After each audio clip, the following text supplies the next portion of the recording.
துணை முதலமைச்சர் பதவியை கொடுத்தால் யார்தான் வேண்டாம் என்று சொல்வார்கள் என அமைச்சர் துரைமுருகன் தெரிவித்துள்ளார்.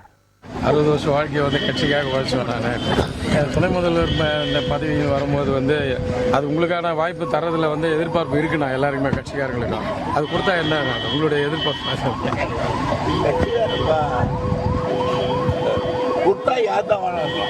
இல்லைண்ணா உங்களுடைய அப்படியே இல்லை, நிர்வாகம் எல்லாரும் சேர்ந்து முடிவெடுக்க வேண்டிய இது கூட்டு மந்திரி சபையாக கூட்டு இல்லை. நாங்கள் எங்கள் தலைவர் என்ன முடிவெடுக்காரோ சாதகமாக அது ஒன்றே போகலாம்.